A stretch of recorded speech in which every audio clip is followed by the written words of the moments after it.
The US Congress convened this afternoon to certify Donald Trump's election victory in November. Ordinarily, that is a formality, but of course all normal conventions were upended 4 years ago by the mob that ransacked the Capitol.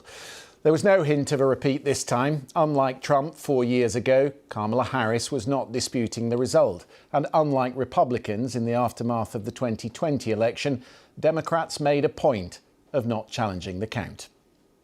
The votes for President of the United States are as follows. Donald J. Trump of the state of Florida has received 312 votes. Kamala D.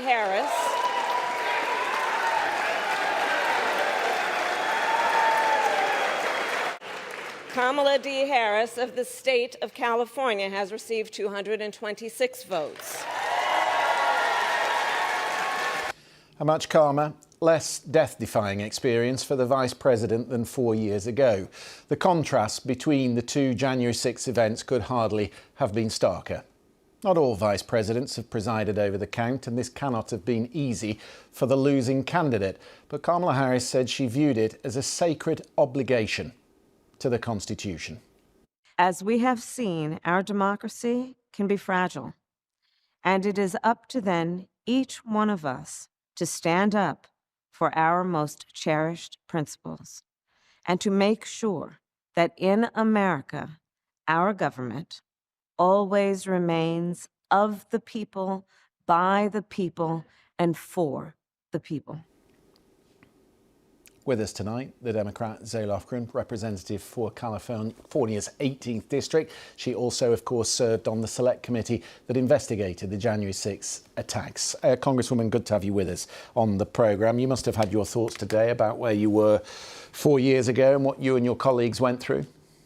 Yes, absolutely. I was on the floor 4 years ago as the mob broke into the Capitol. We were ultimately evacuated as the mob was trying to break the glass and break in at one end of the hallway. We were going down the stairwell at the other end of the hallway. And I've been thinking of the officers. Many of them were severely injured by the violent mob. They saved my life and they saved our democracy. I'm grateful to them. Let me read you a part of President Biden's editorial in the Washington Post this morning.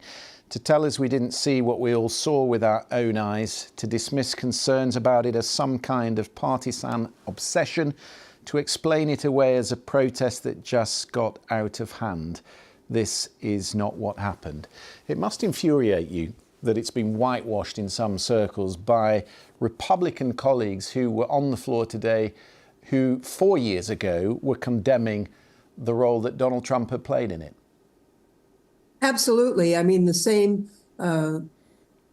Republican members who were saying, well, nothing happened, at the time, were decrying the violence, and blaming then President Trump. So they know that they're lying now. The astounding thing is that some people want to believe those lies, but you can't erase the record.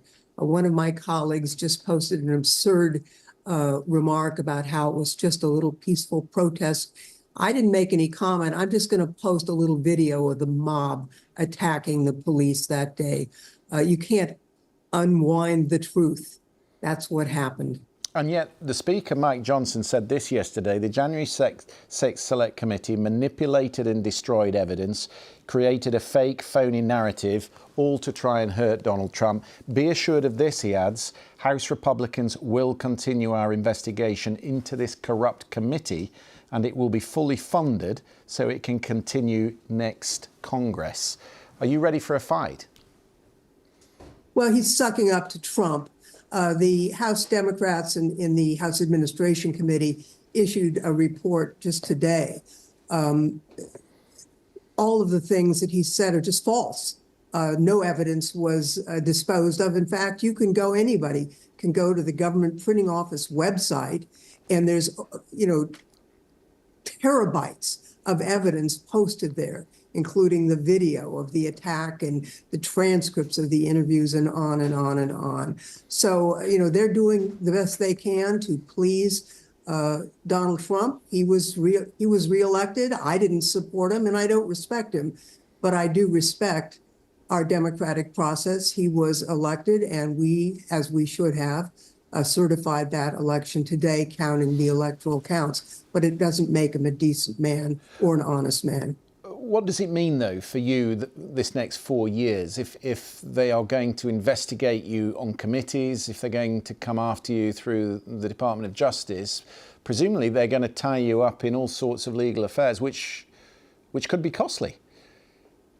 Well, the speech or debate clause in Article 1, Section 6 of the American Constitution points out that members of the House and Senate are immune from any liability, criminal or civil, for their legislative acts. So they know this is a bunch of BS. I would assume that they're going to focus not just on pleasing the great orange president, but trying to deliver their right-wing agenda, which they may have a little trouble with, since most Americans do not support the idea of cutting back their Social Security or Medicare benefits. So we'll see what happens next, but I'm proud of the work that we did.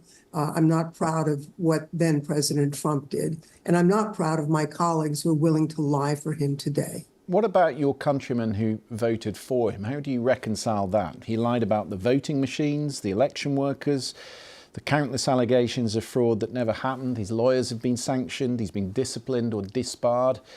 His lawyers, the courts have ruled against him. Dozens of his White House administration campaign aides testified against him. He's been convicted, indicted, and still he won. How do you reconcile that? You know, people cast their votes for a variety of reasons. Everybody has their own individual reason. I think the economy is not what people wanted. Prices rose during the pandemic and they didn't come back down.